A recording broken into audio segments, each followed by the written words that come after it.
আসসালামু আলাইকুম প্রিয় দর্শক, আমিরুল মোমিনিন মানিক আপনাদের প্রত্যেককে আমন্ত্রণ জানাচ্ছি চেঞ্জ টিভির লাইভ পর্যালোচনায়। দর্শক, আমাদের পর্যালোচনার বিষয় হচ্ছে মোদির পক্ষে তালেবান মন্ত্রীর প্রশংসার ঝড়, স্তব্ধ পাকিস্তান। আপনারা চমকে উঠছেন যে তালেবানের মন্ত্রী আবার ভারতের প্রধানমন্ত্রী নরেন্দ্র মোদির প্রশংসা করছেন। তাও যেন তেন প্রশংসা নয়, বরং এটাকে বলা হয় যে প্রশংসায় ভাসিয়ে দেয়া, প্রশংসায় পঞ্চমুখ হওয়া, একেবারে হরিহর আত্মার সম্পর্ক, একেবারে হৃদয় দিয়ে হৃদয়ের উষ্ণতায় আলিঙ্গন করা ২ দেশ। তো হঠাৎ এই ধরনের প্রশংসা আফগানিস্তানের তালেবান প্রশাসনের গুরুত্বপূর্ণ মন্ত্রীর কণ্ঠে। কারণ কি থাকতে পারে প্রিয় দর্শক? আমি চুলচেরা বিশ্লেষণ করতে চাই। আশা করছি এই আলোচনার শেষ পর্যন্ত আপনারা থাকবেন। যে পক্ষটি এই মুহূর্তে আমাদের ভারতের বিজেপি সরকারকে প্রগতিশীলতার প্রতীক বলেন এবং যারা তালেবান হিসেবে আফগানিস্তানের ক্ষমতায় আছেন তাদেরকে অপ্রগতিশীল বা উগ্রবাদী বলেন, তারা এখন কি বলবেন? তারা কি বলবেন যে তাদের মতে প্রগতিশীল ভারতের সরকার উগ্রবাদীদের সঙ্গে সম্পর্ক করছে? কি বলবেন সেটা তাদের কাছ থেকেই জানতে চাই, বা হয়তো আস্তে, আস্তে আরো ব্যাখ্যা বের হবে। আরেকটা প্রশ্ন এখানে দিয়ে যাই যে আমাদের ২০২৪ সালের ৫ আগস্ট যখন গণ অভ্যুত্থান হলো, তখন দিল্লির তরফ থেকে একটা ন্যারেটিভ ছড়ানো হলো যে বাংলাদেশে তালেবানি অভ্যুত্থান হয়েছে, মৌলবাদী শক্তির অভ্যুত্থান হচ্ছে যেমন হয়েছে আফগানিস্তানে। তাহলে এখন যে আফগানিস্তানের তালেবান সরকারের সঙ্গে দিল্লির সরকারের একটা দুর্দান্ত সম্পর্ক এগিয়ে চলছে, এটাকে তারা কিভাবে ব্যাখ্যা করবে? চলুন তার আগে আমরা জেনে নেই যে তালেবানের গুরুত্বপূর্ণ মন্ত্রী কি বললেন দিল্লির পক্ষে বা নরেন্দ্র মোদির পক্ষে। প্রিয় দর্শক, খুব চাঞ্চল্যকর মন্তব্য করেছেন তালেবানের মন্ত্রী। স্তব্ধ হয়ে গেছে ইসলামাবাদ, স্তব্ধ হয়ে গেছে পাকিস্তান, পাকিস্তানের প্রশাসন। প্রথমবার ভারত সফরে এসে সে দেশের আতিথেয়তায় মুগ্ধ আফগানিস্তানের তালেবান সরকারের কৃষিমন্ত্রী মৌলভী আতাউল্লাহ ওমারি দুদেশের ঐতিহাসিক ও সাংস্কৃতিক সম্পর্কের কথা উল্লেখ করে তিনি বলেন, ভারতের মানুষের সঙ্গে আফগানদের যোগসূত্র অত্যন্ত গভীর এবং আমাদের ডিএনএ এক। খুব আহ, গুরুত্বপূর্ণ একটা মন্তব্য করেছেন, যেটা নিয়ে ভয়াবহ বিতর্কের তৈরি হতে পারে যে আমাদের ডিএনএ এক, মানে আফগানিস্তান এবং ভারতের ডিএনএ এক। কিভাবে বললেন? কোন দৃষ্টিভঙ্গিতে? আসলে এর ব্যাখ্যা যতক্ষণ না পর্যন্ত আমরা পাবো, ততক্ষণ আমাদের বোধগম্য হবে না। ভারতের পররাষ্ট্র মন্ত্রণালয়ের অধীনে PhD chamber of commerce and industry আয়োজিত এক বাণিজ্য সম্মেলনে বক্তব্য রাখার সময় তিনি এই মন্তব্য করেন। ভারত সরকারের কাছ থেকে পাওয়া উষ্ণ অভ্যর্থনার জন্য কৃতজ্ঞতা প্রকাশ করে ওমারি বলেন, এটি আমার প্রথম ভারত সফর। যেদিন থেকে আমি ভারতে পা রেখেছি, ভারত সরকার ও পররাষ্ট্র মন্ত্রণালয়ের কাছ থেকে যে বিপুল আতিথেয়তা বা আন্তরিকতা পেয়েছি, যা আমাকে গভীরভাবে স্পর্শ করেছে। আমার মনে হচ্ছে আমি আমার নিজের লোকদের মাঝে আছি, এটা নিজের দেশের মতোই মনে হচ্ছে।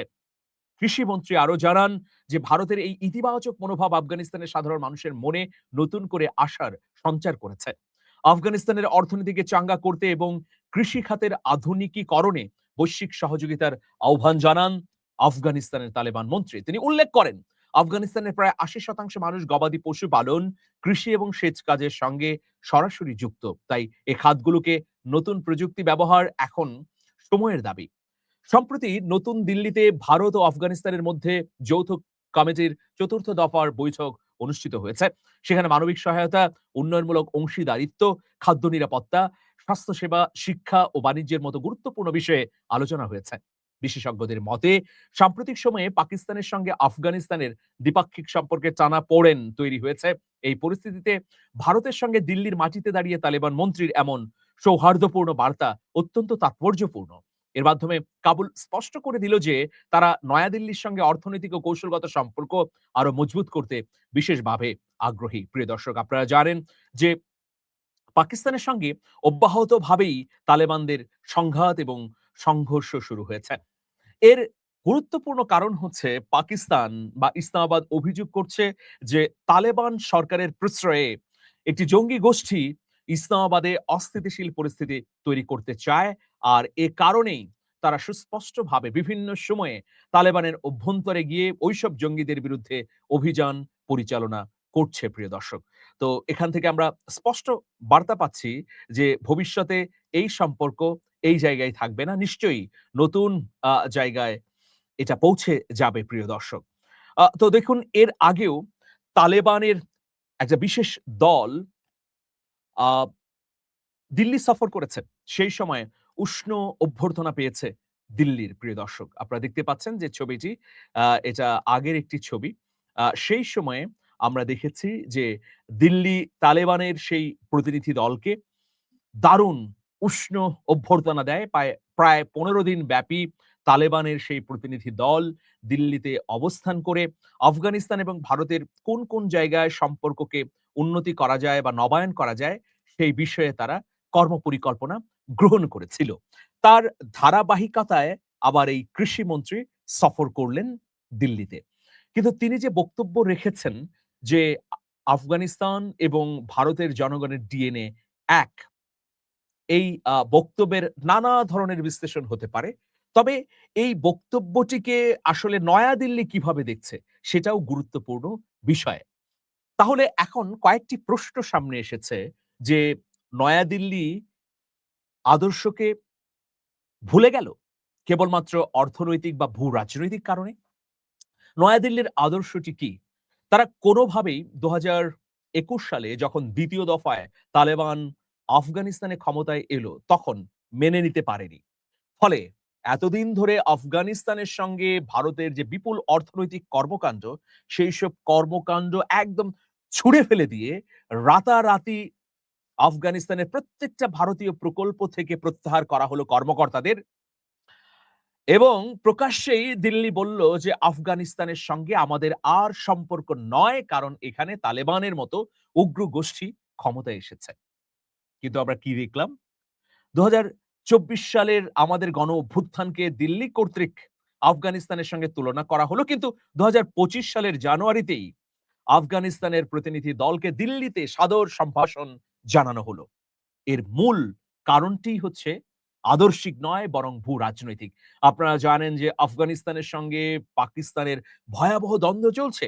সেই দ্বন্দ্ব নিরসনের জন্য কয়েক দফা আলোচনার টেবিলে ২ পক্ষকে বসিয়েছে ইরান। তো সেই জায়গায় যখন সম্পর্ক একেবারে তলানিতে গিয়ে ঠেকেছে কাবুল এবং ইসলামাবাদের মধ্যে, তখন ঝোপ বুঝে কোপ মেরেছে দিল্লি। মানে সময় বুঝে সুযোগ গ্রহণ করার জন্যে উদ্যোগী হয়েছে। ফলে এখন নয়াদিল্লি চাইছে কাবুলের সঙ্গে সেখানে তালেবানের সরকার থাকুক অথবা যে কোনো সরকার থাকুক না কেন, যারা এতদিন উগ্রবাদী হিসেবে তাদের কাছে চিহ্নিত হয়েছে, হোক না কেন, মূল স্বার্থ হচ্ছে এই ভূ-রাজনৈতিক পরিস্থিতিতে নিজেদের শক্তিমত্তা বাড়ানো। ফলশ্রুতিতে আমরা দেখতে পাচ্ছি যে ভারতের চারপাশের প্রতিবেশীদের সঙ্গে ভয়াবহ নেতিবাচক এবং খারাপ সম্পর্কের নানা ধরনের ঘটনার অবতারণা হলেও আফগানিস্তানের সঙ্গে নতুন করে সম্পর্ক তৈরির উদ্যোগ গ্রহণ করেছে মোদী প্রশাসন। যে কারণেই আমরা দেখলাম যে অন্যরকম ভিন্ন মাত্রিক একটা মন্তব্য করলেন আফগানিস্তানের কৃষিমন্ত্রী। তো এই প্রেক্ষাপটে আমাদের কি করার রয়েছে, প্রিয় দর্শক? আমরা যে ধরনের বৈশ্বিক কূটনীতিকে সামনে রেখে এগুচ্ছি, সেই কূটনৈতিক পন্থাতে যদি এগিয়ে যেতে পারি, বহুমাত্রিক সম্পর্কের জাল যদি বিস্তৃত হয়, তাহলে আমাদের জন্যে এটি কোনো সমস্যা নয়। মূল সমস্যা হচ্ছে পাকিস্তানের জন্য। কারণ পাকিস্তানের সীমান্তবর্তী রাষ্ট্র হচ্ছে আফগানিস্তান। অন্যদিকে ভারতের সঙ্গে আফগানিস্তানের লাগোয়া কোনো সীমান্ত না থাকলেও খুব দূরে নয়, বরং একেবারে ঘরের কাছেই বলা যায় আফগানিস্তান ভারতের। এখন দেখুন, পাকিস্তানের আকাশকে যদি অ্যাভয়েড করতে হয়, তাহলে আফগানিস্তানকে লাগবে। মধ্যপ্রাচ্যের দরজা হিসেবে আফগানিস্তানকে ব্যবহার করতে চায় নয়াদিল্লি। সেই জন্যে পুরোপুরি পাকিস্তানকে প্রত্যাখ্যান করে নয়াদিল্লি চাইছে আফগানিস্তানের সঙ্গে সম্পর্ককে এমন উচ্চতায় নিয়ে যাবে, যাতে আফগানিস্তান এর সঙ্গে লাগোয়া রাষ্ট্রগুলোর সঙ্গে ব্যবসা, বাণিজ্য, অর্থনৈতিক, সামরিক নানা ধরনের সম্পর্ক নতুনভাবে বিন্যস্ত করতে পারে মোদী প্রশাসন। এজন্যই মূলত আফগানিস্তানের সঙ্গে ভয়াবহ আদর্শিক দ্বন্দ্ব থাকলেও বিজেপি সরকার এখন নতুন করে সম্পর্ক বাড়াতে আগ্রহী হয়েছে প্রিয় দর্শক। এতে পাকিস্তান খানিকটা হতভম্ব তো বটেই, বরং বেকায়দায়ও আছে। কারণ দেখুন, ইসলামিক প্রজাতন্ত্র হিসেবে পাকিস্তান সবসময়ই মুসলমানদের আশ্রয়স্থল হিসেবে বিবেচনা করা হয়। বিশেষ করে সৌদি আরব, কাতার, কুয়েত, জর্ডান, সংযুক্ত আরব আমিরাত এই রাষ্ট্রগুলোর প্রতিরক্ষায় পাকিস্তান খুবই গুরুত্বপূর্ণ ভূমিকা পালন করছে। সেইখানে আফগানিস্তানের মতো একটি রাষ্ট্র পাকিস্তানের বলয় থেকে বেরিয়ে তারা স্বতন্ত্র কূটনৈতিক অবস্থান তৈরি করে ভারতের সঙ্গে এবং পাকিস্তান বিরোধী অন্যান্য ২-১ টি দেশের সঙ্গে সম্পর্ক তৈরি করবে। এটা অবশ্যই ইসলামাবাদের জন্যে উদ্বেগজনক। তো কৃষিমন্ত্রীর এই বক্তব্যে ইতোমধ্যে পাকিস্তানের পররাষ্ট্র অ দফতর তারা বিস্ময় প্রকাশ করেছে। তারা হতবাক এবং স্তম্ভিত বলে মন্তব্য করেছে। বলেছে আফগানিস্তান এবং ভারতের জনগণের ডিএনএ এক কিভাবে তার একটা ব্যাখ্যা অবশ্যই কৃষিমন্ত্রীর দেয়া উচিত। এখানে আসলে ডিএনএ এক বা এক নয় এরকম বিষয় নয়। বিষয় হয়েছে যে আফগানিস্তান যখন সারা বিশ্ব থেকে বিচ্ছিন্ন হয়ে যাচ্ছে বা আফগানিস্তান যখন নিজের পায়ে দাঁড়াবার নিরন্তর চেষ্টা করছে, তখন এই জঙ্গি গোষ্ঠী কেন্দ্রিক দ্বন্দ্বের কারণে পাকিস্তানের সাহায্য পাচ্ছে না। তখন ভারত যেহেতু হাত বাড়িয়ে দিয়েছে, তখন ভারতের সঙ্গে আদর্শিকভাবে মিল থাকুক আর না থাকুক, অর্থনীতিটাই এখানে বড় কথা। সুতরাং তাদের সঙ্গে সম্পর্ক উন্নয়ন করে আরো কি করা যায় সেগুলো তারা খতিয়ে দেখছে। তো প্রিয় দর্শক, আমাদের কোনো উদ্বেগ নেই। কারণ আপনারা জানেন, আরেকটি তথ্য দিয়ে দেই যে আমাদের স্পিকার হাফিজউদ্দিন আহমেদ বীর বিক্রম তিনি ইরানের সর্বোচ্চ নেতা আয়াতুল্লাহ আলী খামেনির জানাজায় অংশগ্রহণ করেছেন। সেই জানাজায় অংশ নেয়ার পর তিনি বিভিন্ন দেশের নেতাদের সঙ্গে বৈঠক করেছেন। আফগানিস্তানের একটি প্রতিনিধি দলের সঙ্গেও তিনি বৈঠক করেছেন। আফগানিস্তানের আগ্রহেই এই বৈঠকটি অনুষ্ঠিত হয়েছে। তিনি ২ দেশের মধ্যে সম্পর্ক উন্নয়নের বার্তা দিয়েছেন। স্পিকার বলেছেন যে আফগানিস্তানের সঙ্গে এখন আমাদের সম্পর্ক অতটা বিস্তৃত নয়। ভবিষ্যতে আমরা সম্পর্ক বাড়াতে চাই আমাদের বাণিজ্যিক সুবিধার জন্যে। আমরা কি করতে পারি? আমাদের বিপুল পরিমাণে কৃষিজ পণ্য আফগানিস্তানে রপ্তানি করতে পারি। এর বাইরে আমরা আমাদের তথ্য প্রযুক্তি, আমাদের লোকবল, দক্ষ জনশক্তিকেও আ রপ্তানি করতে পারি এবং বাংলাদেশের নানা ক্ষেত্রে যে অগ্রগতি আছে সেগুলো যদি কাজে লাগানো যায়, তাহলে আফগানিস্তান থেকে আমরা বিপুল ব্যবসাও করতে পারব। তো এই লক্ষ্যেই মূলত আমাদের স্পিকার হাফিজউদ্দিন আহমেদ বীর বিক্রম তিনি আফগানিস্তানের প্রতিনিধি দলের সঙ্গে চীনে একটি বৈঠক করেছেন। ভবিষ্যতে হয়তো আমাদের রফতানি বাণিজ্যে নতুন একটা দিগন্ত দেখতে পারি আফগানিস্তানের মাধ্যমে। তবে যাই হোক না কেন, যেহেতু দিল্লির সঙ্গে যুক্ত হয়েছে এখন আফগানিস্তান, সুতরাং বাংলাদেশকে এই মুহূর্তে পা রাখতে হবে ভেবে চিন্তে, নইলে আবার বিপদ বা ফাঁদের মধ্যেও আটকে যেতে পারে। দর্শক ভালো থাকুন, আজকে এ পর্যন্তই। সবার জন্য অনেক শুভেচ্ছা। আল্লাহ হাফেজ।